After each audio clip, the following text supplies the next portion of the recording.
Perhaps it's worth something.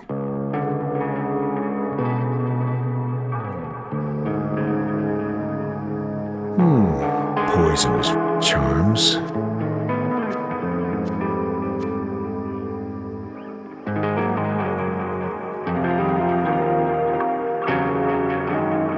Aha!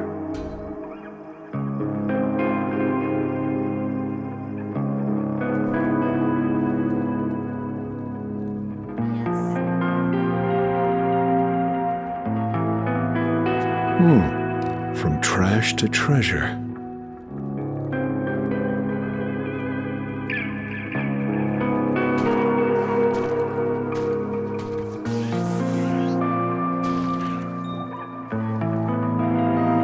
This could be useful.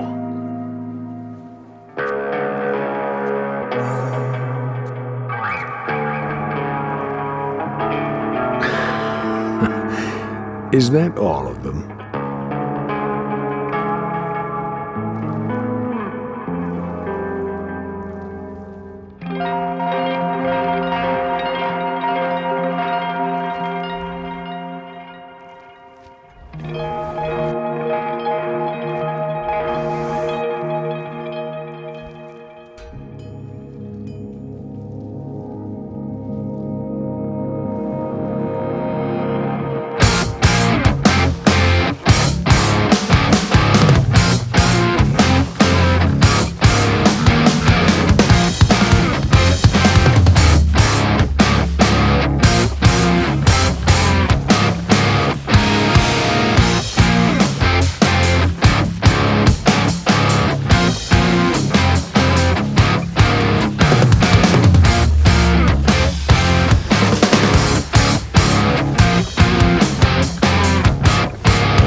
Hey, new song, new build.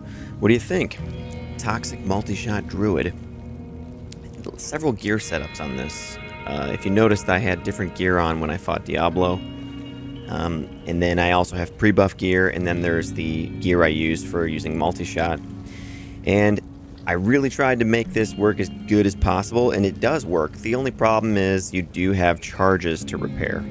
So I have 2 bows to try to make up for that. These are both magic bows, which is, I love finding a magic bow I can use in the end game. Hawkeye Composite Bow of Multiple Shot. The Hawkeye is the attack rating based on character level mod, and then the Multiple Shot gives level 7 Multiple Shot on this bow. And a composite bow is a very fast base. And then I took it to Larzik and it got 2 sockets, so I put an Eth and a Nef rune, so minus 25% target defense and knockback. The other bow, this is crazy. It's like, it's a magic bow. It rolled artisans, so 3 sockets.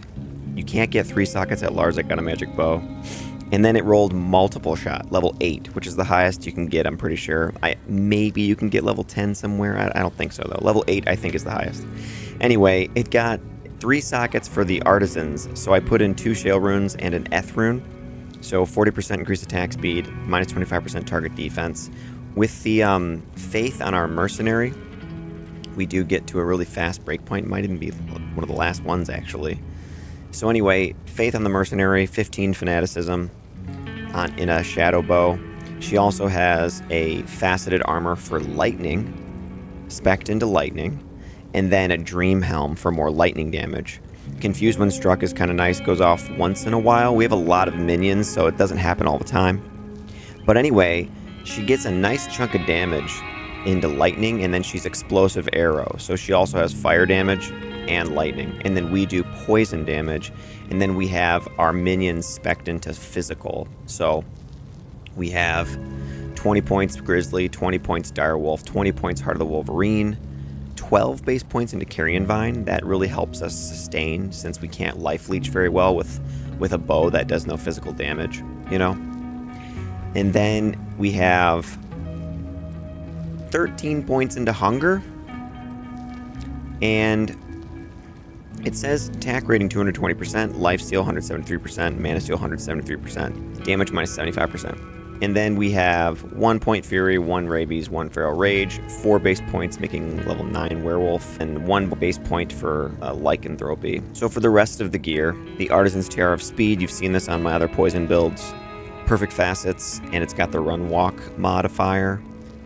Really nice, minus 15 plus 15, 30 Run Walk. And then we've got Jeweler's Bone Weave of Defiance, minus 20 plus 20, 75% poison length reduced, gives it the rust color, which looks very cool, I think, on characters.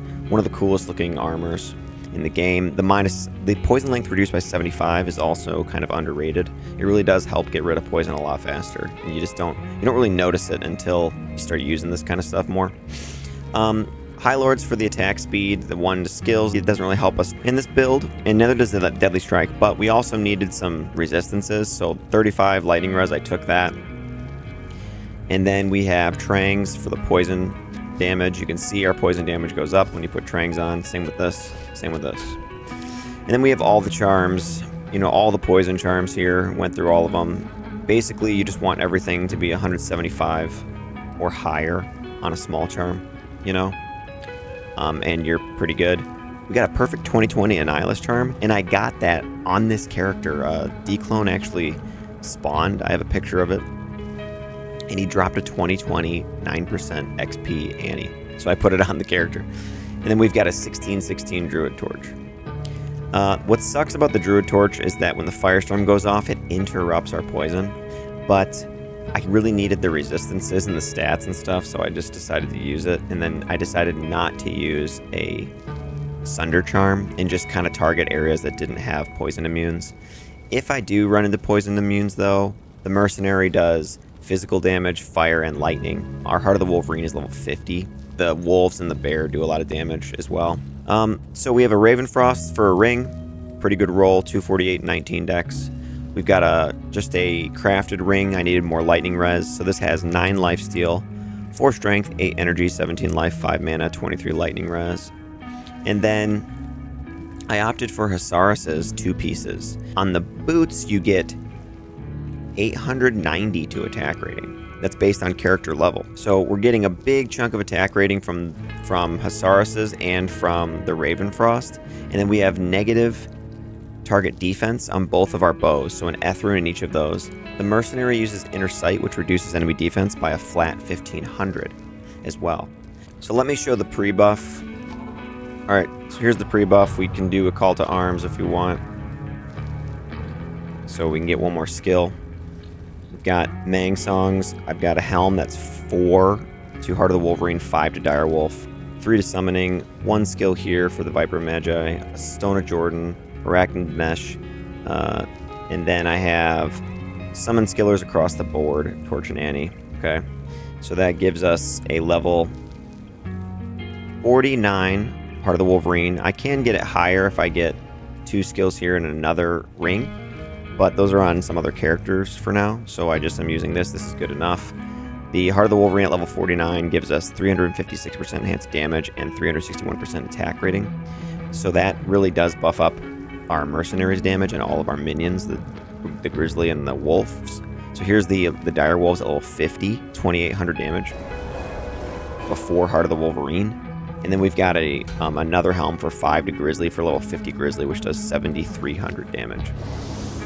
And then I also summoned the Carrion Vine.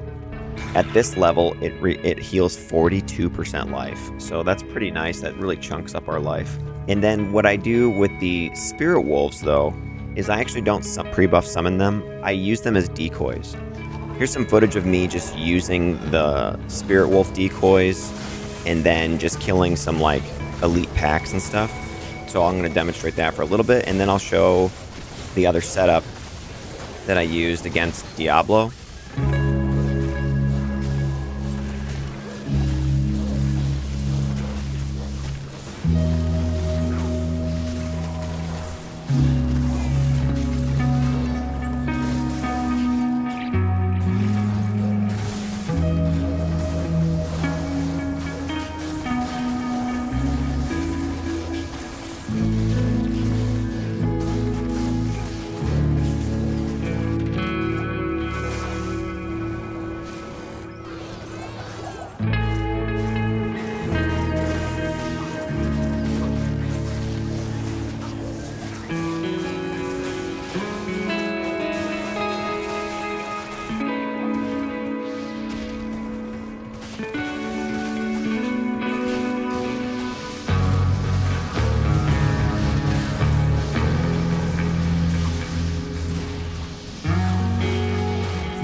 So against Diablo, I just wanted to be a little bit more tanky.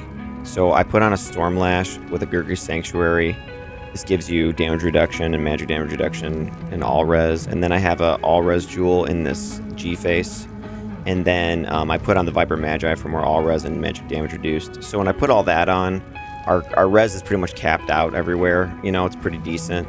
We have magic damage reduced by 27, damage reduced by 15. And then it says we have 9 lifesteal from this ring, but I'll transform and then use hunger, and it says we have 174% lifesteal. So, so like if I do this setup here, let me just, I can demonstrate this here. Let me go to like the Stony Field or something. So watch, I'll switch here, and here's, I can like chunk things down with all my Crushing Blow and Static Field, you know? And then the poison can kind of keep draining them. Here, like this guy.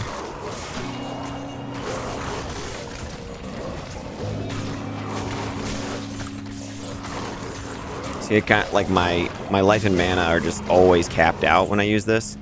This is also just kind of like a twofer build in a way. Like there's no, I've never seen anyone do a hunger setup for a druid.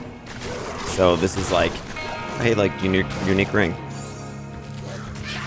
Mantled heal, cool. So using hunger, you just have like infinite mana and life against guys you can leash from, basically.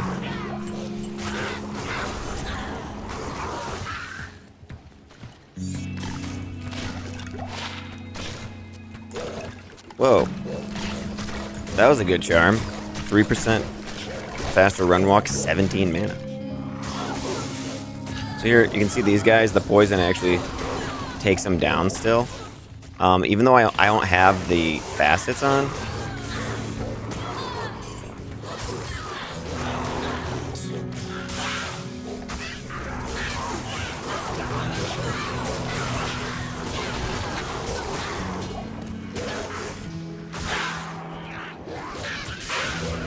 In terms of attack rating, you can see that with the Hawkeye bow here, we have 12,487 attack rating. So yeah, that's how it works basically. Just try to get a bunch of attack rating. You get a bunch of flat attack rating from 2-piece Hsarus set, from the Ravenfrost, from the Hawkeye mod. Buff that up with Heart of the Wolverine. Allow yourself a better chance to hit with Eth runes and the weapons for negative target defense by %. And then the mercenary can chunk down all their defense by a flat amount by 1,500. And then you can basically hit stuff. The song, I hope you like the song too. That I spent several days working on that, getting the timing right. The drums took forever to program. Oh my gosh. Yeah, I hope you like the song. I had a lot of fun making it. I could listen to riffs like that and play riffs like that all freaking day. It's a 5/4 groove for like the main chunky section. Then it goes into like a 4/4, and there's a couple added beats here and there for certain sections. But basically that's like what it is. And if you're curious about how I write stuff in odd time signatures and stuff, it's kind of, a lot of it is just happens. Like I just play and then I record the guitar part and then I actually have to count it out sometimes. Sometimes I can't count out the time signature while I'm playing it. I have to hear it and then count it. And then I realize, oh, it's in 5/4 or something like that. Or like, oh, hey, I switched to 4/4 at this part. And the other times it is intentional. Like I'll be like, I wonder if I add a beat to this, what it sounds like, you know, if I can make it a weird thing.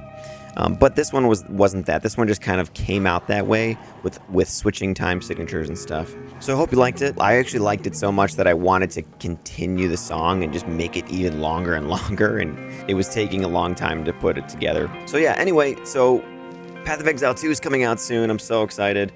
I have a bunch of other builds for Diablo 2 that I just probably won't get to, you know, with early access coming out soon. I might get another one in or two, maybe, but it's looking like maybe not. If you are interested in what the other builds could be that I had in mind, you can just let me know in the comments, and maybe I'll just comment to you, yeah, these are the titles of the other builds that I was going to try to get to. Yeah, so I might get to them, but also we could still use Diablo 2 as a reference point as well for comparison to Path of Exile 2. So it doesn't mean that I'll never make any more Diablo 2 content ever again, but it just means that things are going to be shifting a bit, you know, with Path of Exile 2 coming out. And if you haven't seen my other videos on that, I have some really good videos that I've made on Path of Exile 2. One of them is called Path of Exile 2 Basics for Diablo 2 Veterans. Another one is called Justification for a Slower Game. And the other one I just did is a full breakdown of the latest teaser. So I think those are really good videos on Path of Exile 2 stuff for Diablo 2 people. And check those out. And, you know, I hope you'll join me for the Path of Exile 2 stuff, man. Because I'm telling you, they finally made the sequel to Diablo 2, guys. Like, the spiritual successor, the realization of everything that other companies have been trying to do with ARPGs ever since Diablo 2 came out. Path of Exile 2 looks like they finally have done it, okay? So, super excited to play it on December 6th.